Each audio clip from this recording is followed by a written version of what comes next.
গত ব্লগে বলেছি আমাদের বাসায় দুইজন স্পেশাল গেস্ট আসবে, যাদের জন্য ছোট করে একটা দাওয়াত হোস্ট করেছি। গেস্ট দুজন হচ্ছে আমার হাজবেন্ডের অফিসের দুই কলিগ। তো তাদের জন্য আজকে দাওয়াতের আয়োজন করেছি। Hello everyone, welcome to our another new দাওয়াত ব্লগ।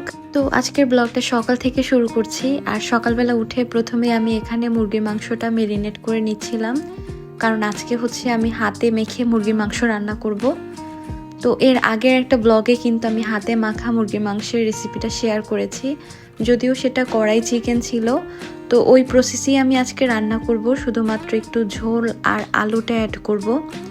তো এখানে মুরগির মাংসটা খুব সুন্দরভাবে ধুয়ে পরিষ্কার করে আমি পানি ঝরিয়ে নিয়েছি।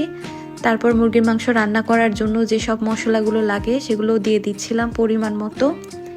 আর পেঁয়াজের পরিমাণটা একটু বেশি দিয়েছি। তারপর লাস্টে হচ্ছে চিলি ফ্লেক্স, পরিমাণ মতো লবণ, গরম মশলা, সরিষার তেল, সয়াবিন তেল সব কিছু দিয়ে এখন হচ্ছে মুরগির মাংসটা খুব ভালোভাবে হাতে মেখে নেব। আর এরকম মাখার পরে প্রায় 20 থেকে 30 মিনিটের মতো আমি এটা রেস্টে রেখে দিব। আর তার পাশাপাশি অন্যান্য কাজ করে এগিয়ে রাখবো।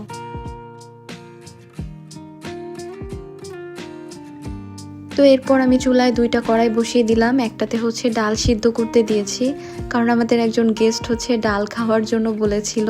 সে ডাল খুব পছন্দ করে, তো ভাবলাম তার পছন্দের একটা আইটেম টেবিলে থাকলে ভালোই হবে।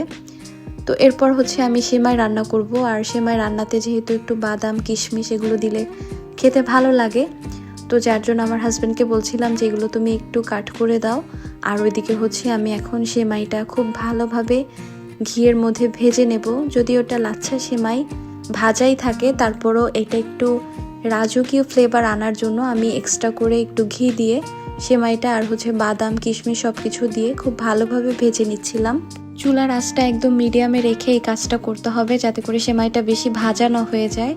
তো এরপরে হচ্ছে আমি এর মধ্যে প্রায় 3 টেবিল চামচের মতো পাউডার দুধ মিক্সড করছি। সেমাই রান্নাতে এই পাউডার মিল্কটা অ্যাড করলে সেমাইটা খেতে আরও বেশি ভালো লাগে। কিন্তু পাউডার মিল্কটা দেওয়ার পরে আর বেশিক্ষণ চুলায় রাখা যাবে না, সাথে সাথে হচ্ছে নামিয়ে যে পাত্রে আপনি সার্ভ করবেন সেটাতে ঢেলে নেবেন। সেমাইটা নামিয়ে রেখে ওই পাত্রে আমি একটু ঘি দিয়ে দিচ্ছি। আর এখন হচ্ছে দুধটা রেডি করে নিব সেমাইতে দেওয়ার জন্য। আর এই ঘিটা দেওয়ার ফলে সেমাইতে খুব সুন্দর একটা ফ্লেভার অ্যাড হয়। আর দেখতেই পাচ্ছেন দুধটা দেওয়ার পরেই কিন্তু সুন্দর একটা কালারও এসেছে। আর এখন হচ্ছে চুলার আঁচটা মিডিয়ামে রেখে আমি দুধটা একটু বলক তুলে নিব, সেই সাথে পরিমাণ মতো চিনিও দিয়ে দিব। আর হচ্ছে একটু ভালো করে জাল করে নিব। আর চিনির পরিমাণটা আপনারা আপনাদের পছন্দ মতো দিবেন। এরপরে দিয়ে দিচ্ছি একটা এলাচ আর হচ্ছে ছোট্ট একটা দারচিনি। এটা দিলেও ফ্লেভারটা খুব ভালো আসে। আর এপাশে হচ্ছে আমার ডাল কিন্তু সিদ্ধ হয়ে গেছে। আমি ডালটা প্রথমে লবণ আর একটু হলুদের গুঁড়া দিয়ে সিদ্ধ বসিয়েছি। এরপরে ডাল ঘুটনি দিয়ে ভালো করে ডালটা ঘুটে তারপর হচ্ছে আমি বাগার দেব। আর বেশি একটা পাতলা করব না, একটু ঘন ডালই রান্না করব। সেমাই রান্না করার জন্য যে দুধটা রান্না করে নিয়েছিলাম সেটা একটু ঠান্ডা হতে সময় লেগেছে। তো তারপর হচ্ছে এখানে আমি খুব সুন্দরভাবে ঢেলে নিলাম। আর এখন এটাকে আমি নর্মাল ফ্রিজে রেখে দেবো প্রায় আধা ঘন্টার মতো, যাতে করে এটা খুব সুন্দরভাবে সেট হয়। আর উপর থেকে কিছু বাদাম আর হচ্ছে কিশমিশ ভেজে দিয়ে দিব। তো বাদামটাও কিন্তু আমি ঘিয়ের মধ্যে ভেজে তারপর উপরে হচ্ছে ডেকোরেশনের জন্য দিয়েছি। আর এই হচ্ছে ফাইনাল লুক। আর এদিকে ডালের মধ্যে দিয়ে দিলাম কাঁচা মরিচ, কিছু টমেটো। শীতকালে এই টমেটো আর কাঁচা মরিচ, ধনেপাতা এগুলো দিলে না ডালটা খেতে আরও বেশি ভালো লাগে।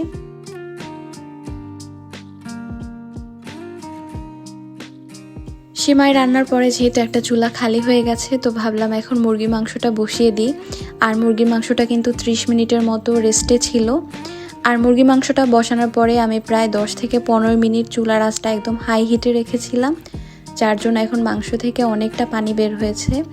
এখন আমি বেশ কয়েকবার হচ্ছে পানি ছাড়াই মাংসটা কষিয়ে নেব, প্রায় 3-4 বারের মতো। কোনো রকম পানি ছাড়াই আমি প্রায় 50%-এর মতো মুরগিটা সিদ্ধ করে নিব। এরপরে হচ্ছে আমি ঝোলের জন্য পানি আর হচ্ছে আলুটা অ্যাড করব, সেটা একদম লাস্টের দিকে। তো প্রথমে চেষ্টা করব একদম মুরগিটা ভালো করে কষিয়ে নেওয়ার, এতে করে কিন্তু মুরগির মাংসটা খেতে ভালো লাগে। আর এটা যেহেতু হার্ড চিকেন, রান্না হতেও একটু সময় লাগবে।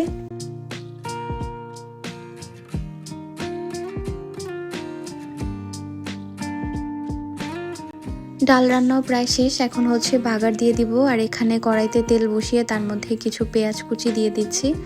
পেঁয়াজটা একটু বেশি পরিমাণেই দিলাম যাতে করে বেরেস্তাটা একটু বেশি হয়। আর এই পেঁয়াজের সাথে এখন আমি কিছু পরিমাণে শাহি জিরা, শুকনা মরিচ, কাঁচা মরিচ এগুলো দিব। আর শাহি জিরা বা জিরা, আস্ত জিরা যেটাই বলেন না কেন, এই আস্ত জিরাটা দিলে কিন্তু ডালের স্বাদটা একদমই অন্যরকম হয়। আপনারা যারা এখন পর্যন্ত এভাবে রান্না করে দেখেননি, একবার হলেও রান্না করে দেখবেন। আর এই তো ডালে বাগার দেওয়ার পরে ডালটা কিন্তু আমি নামিয়ে ফেলেছি। আর এই হচ্ছে আমার ডালের ফাইনাল লুক। দেখতে অনেক বেশি সুন্দর হয়েছে। আর কিছু ধনেপাতা কুচি করেও দিয়েছিলাম। শীতকালে টমেটো ডাল আর এই ধনেপাতা না দিলে কিন্তু ডালটা একদম অসম্পূর্ণ থেকে যায়। আর এদিকে হচ্ছে আমি মুরগি মাংসের ঝোলের জন্য পানি দিয়ে দিয়েছি। আর হচ্ছে আলুটা একটু পরে দিব। আর ঝোলটা কিন্তু আমি গরম পানি দিয়েছি, পাশের চুলায় একটু গরম পানি করে নিয়েছিলাম। এরপরে চলে আসলাম একটু পটল ভাজার জন্য, যেটা আমি সবসময়ই করি। সবাই কিন্তু দাওয়াতে কম বেশি পোলাওর সাথে বেগুনটা সার্ভ করে, কিন্তু আমি আমার বাসায় সবসময় পটলের রেসিপিটা টেবিলের এক সাইডেই রাখি। আর এই পটলটা না পোলাওর সাথে খেতে অসম্ভব পরিমাণে ভালো লাগে। বিশেষ করে যাদের বেগুনে অ্যালার্জি হয় তারা কিন্তু চাইলে এরকম পটলটা রাখতে পারেন পোলাওর সাথে। গেস্টরাও কিন্তু খেয়ে বেশ প্রশংসা করবে। তো আমি এখানে প্রায় বড় সাইজের কিছু পটল নিয়ে এসেছি। আর পটলগুলো খুব ভালোভাবে ধুয়ে ছুরি দিয়ে একটু ফালা করে নিয়েছি, যাতে করে এই মশলাটা পটলের ভেতরে ঢোকে। তো এখানে মশলা হিসেবে আমি দিচ্ছি শুধুমাত্র 3টা জিনিস। একটা হচ্ছে লবণ, একটু গুঁড়া মরিচ, আর হচ্ছে একটু হলুদের গুঁড়া। তো এই 3টা জিনিস দিয়ে পটলটা এখন মেখে আমি প্রায় 10 মিনিটের মতো রেখে দেব। তারপরে কিন্তু তেলে ভেজে নিলেই রেডি। তো এই তো এরপরে হচ্ছে চুলায় একটা কড়াই বসিয়ে তার মধ্যে তেল গরম করে এখন হচ্ছে পটলগুলো ভেজে নেব। আর এই পটলটা কিন্তু একদম লো আঁচে ভাজতে হবে, যাতে করে প্রপারভাবে ভেতর পর্যন্ত সিদ্ধ হয়, নাহলে কিন্তু খেতে ভালো লাগবে না। তো এরপর হচ্ছে একটু উল্টে পাল্টে আমি বেশ সময় নিয়ে পটলটা ভেজে নিচ্ছি। আর এই তো পাশের চুলা আমার মুরগি মাংসটা কিন্তু রান্না প্রায় শেষের দিকে। মাঝখানে আমি আলু অ্যাড করে দিয়েছি, ওটা শ্যুট করতে মনে নেই। তো যাই হোক, যেহেতু দাওয়াতের দিন বুঝতেই পারছেন অনেক বেশি মাথার মধ্যে চিন্তাভাবনা ঘুরপাক খায়। তো তার মধ্যে আমি চেষ্টা করেছি আজকে সকাল থেকে যাই করি না কেন সব কিছু অল্প অল্প করে শ্যুট করে রাখার, যাতে করে আপনাদের সাথে একটা সুন্দর ব্লগ শেয়ার করতে পারি। তো এই তো মুরগিটাতে আমি বেশি একটা ঝোল রাখিনি, একটু মাখা মাখা রান্না করব। আর এই তো এদিকে হচ্ছে পটল ভাজাও রেডি, সাথে কিছু কাঁচামরিচ ভেজে নিয়েছি। এটাও কিন্তু পোলাওর সাথে খেতে বেশ ভালো লাগে, একটু ঝাল ঝাল। রান্নার ফাঁকে ফাঁকে এসে আমি আমার লিভিং রুমটাও একটু ক্লিন করেছি, সব জিনিসপত্র মোছামুছি করে এখানে হচ্ছে কার্পেটটা বিছিয়ে দিলাম। আর এখন কিন্তু দেখতে বেশ ভালোই লাগছে, যেহেতু দিনের বেলা। আর পর্দাগুলো আমি সরিয়ে ফেলেছি যাতে করে একটু বাইরে থেকে সূর্যের আলো আসে। আর এরপর অনেক বেশি ক্ষুধা লেগেছিল, তো আমার হাজব্যান্ড গিয়েছিল বাজারে রুই মাছ আনার জন্য। তো সে আসার সময় সিঙ্গারা আর হচ্ছে সমুচা নিয়ে এসেছিল, তো সেটাই হচ্ছে সকালের নাস্তা হিসেবে খেলাম। আর এদিকে আমার কয়েকটা আইটেম রান্না শেষ, তো সেগুলো এনে টেবিলে রাখছিলাম, কারণ আমার রান্নাঘরটা খুবই ছোট, তো ওখানে জায়গা হয় না সব কিছু মিলিয়ে। আর এখন হচ্ছে বেরেস্তার জন্য কিছু পেঁয়াজ কুচি করে দিয়ে গেছে আমার হেল্পিং হ্যান্ড এসে। এই পেঁয়াজ কুচিটা আমার বেশি একটা ভালো হয় না, তো সে এসে হচ্ছে এটা কুচি করে দিল। আর এদিকে হচ্ছে মাছটাও ধুয়ে দিয়ে গেছে। এই মাছটা আনার জন্যই মূলত আমার হাজব্যান্ড সকালবেলা বের হয়েছিল বাজারের উদ্দেশ্যে। এখানে প্রায় 3 কেজি ওজনের একটা রুই মাছ আনা হয়েছে। আর আমরা চাচ্ছিলাম মাছটা একদম সকালবেলা এনে, যাতে করে আর ফ্রিজেও রাখতে না হয়, তো যার জন্যই তার সকালবেলা বাজারে যাওয়া। আর এখন হচ্ছে মাছটা আমি খুব হালকা মশলা দিয়ে তেলের মধ্যে একটু ভেজে নেব রান্নার আগে। মাছ ভাজার জন্য এখানে আমি লবণ আর হলুদ দিয়ে মাছটা ভালোভাবে মেখে নিচ্ছি। আর যেহেতু বড় মাছ, একসাথে 3 পিসের বেশি ভাজাও যাবে না, তো কড়াইতে তেল বসিয়ে এরপর হচ্ছে আমি মাছগুলো হালকাভাবেই ভেজে নেব।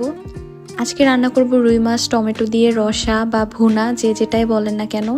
তো এর জন্য আমি মাছগুলো বেশি কড়া করে ভাজবো না, একদম হালকা ভেজে যাতে করে একটা সুন্দর কালার আসে, তারপরে কিন্তু মাছগুলো আমি তুলে ফেলবো। রুই মাছটা রান্নার জন্য আমি এখানে খুব ভালোভাবে মশলাটা কষিয়ে নিয়েছি। মাছ রান্নার জন্য যে বেসিক মশলাগুলো লাগে সেগুলোই দিয়েছি, সাথে একটা পাকা টমেটো দিয়েছি। আর এই হচ্ছে মাছ ভাজার ফাইনাল লুক। আমি মাছটা খুব ভালোভাবে ভেজেছি, এখন হচ্ছে রান্না করে নিলেই হবে। আর এই তো এদিকে হচ্ছে খাসির মাংসটাও রান্না প্রায় শেষ। এই রান্নাটা আমার হাজব্যান্ড করেছিল ওই দিন। তো আমার দেরি হয়ে যাচ্ছিল, যার জন্য আমি আর সব কিছু এই ব্লগে অ্যাড করতে পারিনি, আর অনেক কিছু আমি ক্লিপ নিতেও পারিনি সময় সুযোগের অভাবে। আর এদিকে পোলাওটাও কিন্তু রান্না শেষ, আর এই হচ্ছে খাসির মাংসের ফাইনাল লুক। তো এরপরে 2টার দিকে আমাদের গেস্টরাও কিন্তু চলে এসেছে, আর তারা আমাদের জন্য অনেক কিছু নিয়ে এসেছিল, তো সেটা আমি ভিডিওর পরে দেখাবো। তো তারা আসার পরেই কিন্তু আমি টেবিলটা সেট করে খাবারগুলো সার্ভ করে দিয়েছি, যেহেতু অলরেডি অনেক দেরি হয়ে গেছে আর সবার বেশ ক্ষুধাও লেগেছে। তো এই হচ্ছে আমার আজকে টেবিলের ফাইনাল লুক। আর এদিকে আমার গেস্ট মানে আমার সেই প্রিয় দিদি, সে আবার হাঁসের মাংস রান্না করে নিয়ে এসেছিল। তো হাঁসের মাংসটাও খেতে বেশ মজা হয়েছে। আর এই আইটেমগুলো তো আপনাদের সাথে সারাদিন শেয়ার করলাম। খাসির মাংস, মুরগির মাংস, ডাল, রুই মাছ ভুনা, তারপর হচ্ছে পোলাও, সেই সাথে হচ্ছে সালাদ, লেবু, পটল ভাজা। তারপর হচ্ছে আমার হাতে বানানো একটু আচারও বের করলাম। এরপর সবাই একসাথে অনেক গল্প করলাম, একসাথে লাঞ্চ করলাম। আর লাঞ্চ করার পরে সবাই একটু দুধ চা খেতে চাইলো, তো ভাবলাম এখানে একটু দুধ চা বানাই। তো এরপর চা খাওয়ার পরে আরও কিছুক্ষণ গল্প করলাম। আর এরপরে হচ্ছে তারা তাদের বাসায় চলে গেল। আর এখন ঘড়িতে বাজে বিকেল 5টা।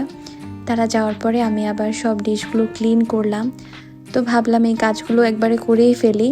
চাইলে আমি আমার হেল্পিং হ্যান্ডের জন্য ওয়েট করতে পারতাম, কিন্তু মনে হলো এই অল্প কয়েকটা ডিশ আমি নিজেই ধুয়ে ফেলতে পারবো। আমার না কোনো কাজ আসলে পেন্ডিং রাখা একদম পছন্দই না। তো যাই হোক, এরপর হচ্ছে আমি আমার কিচেনটাও খুব সুন্দরভাবে ক্লিন করলাম। কিচেনের সব কাজ শেষ করার পর একটু ফ্রি হলাম, আর ভাবলাম যে এখন একটু গিফটগুলো আনপ্যাক করে দেখি যে আমার জন্য তারা কি নিয়ে এসেছে। আমাদের জন্য। তো যাই হোক, এখানে মিনিসোর একটা ছোট প্যাকেট, প্রথমে এটা দিয়েই শুরু করলাম। তো এখানে ছিল একটা সুন্দর ওয়াটার বোতল, যেটা দেখে আমি অনেক বেশি খুশি হয়েছি। আর যেহেতু এটা ব্ল্যাক কালার, যার জন্য আমার বেশি পছন্দ হয়েছে। এরপরে প্যাকেটটাতে ছিল আমার খুবই পছন্দের চকলেট। এটা আমার না, আমার মনে হয় প্রতিটা মানুষেরই চকলেট পছন্দ। তো এখানে এক বক্স চকলেট ছিল, যেটা পেয়ে আমি এত খুশি হয়েছি। তো আমি সাথে সাথেই কিন্তু একটা ভেঙে খেয়েছি, ওইটার ভিডিও করিনি। এরপরে সব থেকে সুন্দর বক্সটা আনপ্যাক করব, আর এটা খোলার জন্য আমি অনেক বেশি এক্সাইটেড ছিলাম। এটা প্যাকেজিংটা এত বেশি সুন্দর ছিল, আর এটার মধ্যে ছিল অনেক সুন্দর সুন্দর কিছু কেক, আর কেকগুলো খেতেও অনেক বেশি মজা। আমি কিন্তু সবগুলো থেকে অল্প অল্প করে ট্রাই করেছি, আর বেশ অনেক দিন ফ্রিজে রেখে আমি এগুলো খেয়েছি।